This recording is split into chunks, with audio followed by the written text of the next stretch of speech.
dans l'évangile, Jésus, il passe en cours de route. Un monsieur le voit, il dit, je te suivrai où que tu ailles. Jésus lui dit, tu veux me suivre moi?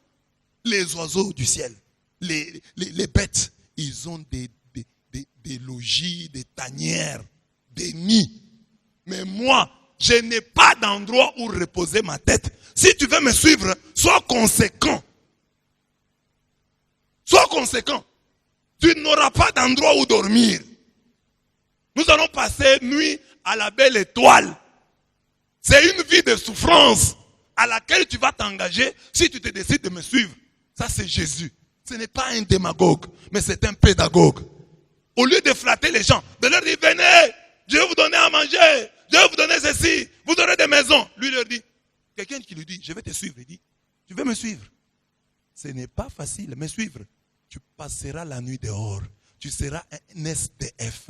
Tu auras des problèmes. Le froid te frappera. La pluie, les intempéries ici, tu les subiras. Tu vas souffrir si tu veux me suivre, moi Jésus. On ne sait pas la réponse du monsieur. Mais Jésus ne dit pas aux gens, hein, comme nous faisons, venez à Jésus. Non, Jésus dit, si vous me suivez, vous allez souffrir. Pas de démagogie, vous dites la vérité. Mais vous, tu veux me suivre? Tu veux me suivre? Tu veux me suivre? Tu seras SDF, sans domicile fixe. Parce que l'évangile doit être propagé. Si les gens s'installent dans leur maison, si chacun dort chez lui, l'évangile n'ira pas de l'avant. Il faut qu'il y ait des gens mobiles, des gens qui connaissent quelque chose de la transhumance, des nomades. Si j'ai des sédentaires, si l'évangile est prêché par des sédentaires, l'évangile n'ira pas de l'avant.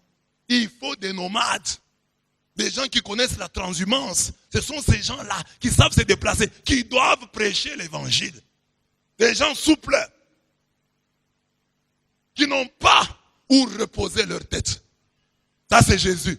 Mais il est sûr que même en disant comme ça, il aura des gens les suivront. Les gens lui diront, même si tu me tues, j'espérerai en toi. Il sait qu'il y a d'autres Job, il y a d'autres Shadrach, Meshach et Abednego, qui malgré les exigences, continueront à dire, il a raison dans ses exigences. Dieu trouvera toujours des inconditionnels qui lui diront, même si tu ne nous bénis pas, nous allons te suivre, nous allons t'aimer. Nous ne t'aimons pas pour tes choses. Nous t'aimons pour ce que tu es. Nous ne t'aimons pas pour ce que tu as ou pour ce que tu offres, mais nous t'aimons pour ce que tu es. Vous voyez qu'il n'y a plus d'amen. Hein? Là, c'est difficile. Mais c'est ça l'évangile. Alors quand tu viens avec un tel esprit, Dieu maintenant va te donner les sentiments. Parce qu'il a dit, cherchez d'abord le royaume et tout le reste vous sera donné par surcroît. Mais beaucoup de gens viennent chez Jésus. Parce que je dis, ce n'est pas un démagogue, c'est un pédagogue. Ceux qui ont suivi Jésus, Jésus leur a fait du bien, ils étaient contents, ils étaient heureux d'être avec Jésus. Mais quand Jésus dit, vous, chez moi c'est la vie des SDF, des sans domicile fixe, il veut purifier notre foi. Il veut nous amener à l'aimer et à le suivre pour ce qu'il est et non pour ce qu'il a. Pour ce qu'il est et non pour ce qu'il offre. C'est pourquoi Jésus fait un prince à New York. Il dit, si je suis prince des Zamunda, mais si je vais épouser une femme dans mes costumes de prince, toutes les femmes vont m'aimer. Elles vont m'aimer, non, elles ne vont pas m'aimer, elles vont aimer mon argent. Alors je préfère aller pauvre. C'est ça l'incarnation. Je préfère aller pauvre. Je préfère me dépouiller. Je préfère aller me présenter à eux en Christ kénotique. Pour que je vois ce qui m'aiment en réalité. Et il enlève ses habits de prince. Il vient chez toi en haillons, en habit déchiqueté. Et il te fait la cour. Tu dois l'accepter. Non pour ce qu'il a, mais pour ce qu'il est. Il va dire, tu veux me suivre? En pédagogue. Il dit, si tu me suis, tu n'auras rien. Comme ça, il va voir ceux qui le suivent en vérité. Shadrach, Meshach, Abednego. S'il me bénit, il est mon Dieu. S'il ne me bénit pas, il reste mon Dieu. Parce qu'il a toujours raison. S'il me sauve, il est mon Dieu. S'il ne me sauve pas, il demeure mon Dieu. Parce qu'il a toujours raison. Il est omniscient. Il est clairvoyant. Il est extra lucide. Il a la maîtrise de tous les dossiers. S'il me bénit, il est mon Dieu. S'il ne me bénit pas, il reste mon Dieu. Car il a toujours raison. Mais attention. Quand je dis ça, il y a des gens qui ne sont pas bénis parce qu'ils ne travaillent pas à leur propre bénédiction. Il y a la part de la responsabilité de l'homme. L'homme qui refuse de prier, l'homme qui refuse de travailler et qui dit non, ça c'est Dieu. Non, il ne faut pas maintenant mettre tout sous le dos de Dieu. Là, toi, tu dois travailler. Mais quand tu travailles, tu pries et tu ne vois rien. Ça, tu vas dire, il a raison. Moi, j'ai fait ma part. Mais il ne fait pas sa part. Pourquoi? Là, tu vas dire oui. Mais il a raison. Parce que moi, j'ai fait ma part. Pas que toi, tu es assis, tu ne fais rien. Oh, Dieu a raison. Ma pauvreté, c'est vient de Dieu. Ma maladie, c'est vient de Dieu. Non. Tu devais faire sa part. Donc, la pauvreté n'est pas une raison pour ne pas suivre Jésus.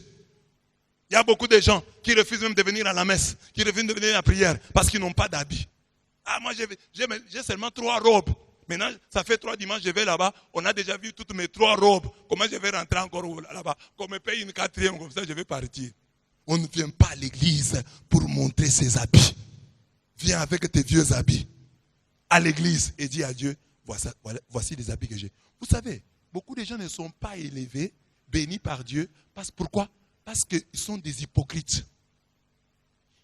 Parce qu'il y a une personne qui ne met pas au monde, alors qu'il va prendre l'enfant de sa sœur, qui vient avec l'enfant de sa soeur à la maison et qui dit au voisin, et qui dit à l'enfant, dis au voisin que je suis ta maman. Comme ça, on ne va pas se moquer de moi dans les quartiers. Mais un jour, la maman là se trompe, gifle l'enfant d'autrui. L'enfant crie, ah, d'ailleurs tu n'es même pas ma maman. Cette femme-là n'est pas bénie parce qu'elle veut faire semblant d'être bénie. Elle veut donner l'impression qu'elle est bénie.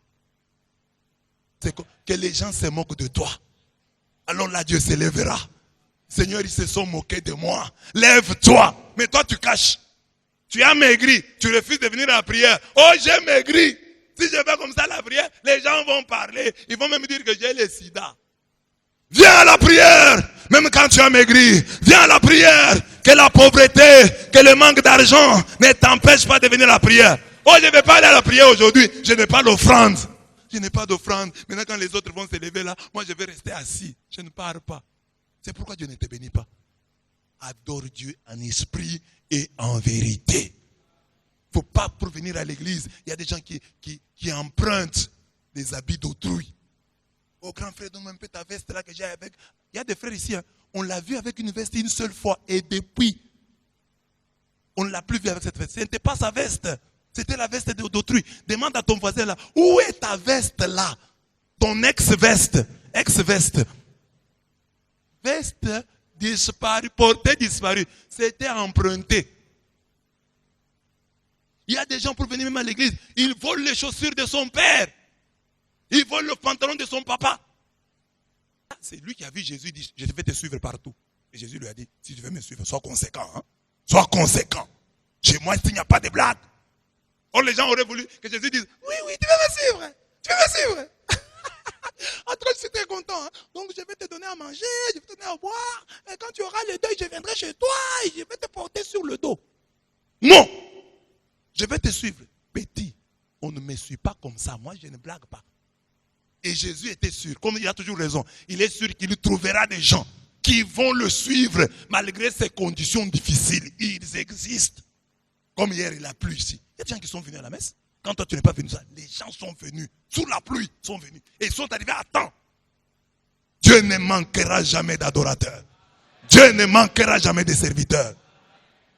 Comme je vous l'ai dit le dimanche, servir Dieu, c'est un honneur qu'il nous fait. Parce qu'il y a une grande concurrence. Les places sont limitées. Les gens se précipitent à la porte de Dieu pour pouvoir les servir. Toi, tu fais le fier. Dieu ne manquera pas d'adorateurs. Dieu ne manquera pas de serviteurs. Dieu ne manquera pas de gens qui lui disent gloire à toi dans leur souffrance. Il y en a toujours. Révolte-toi, proteste, conteste, fais tout ce que tu veux. Mais sache que Dieu ne manquera pas d'adorateurs. Et le combat de tout chrétien, c'est que je fasse partie de ce petit reste de véritables adorateurs. De ceux qui, malgré les problèmes, continuent à le suivre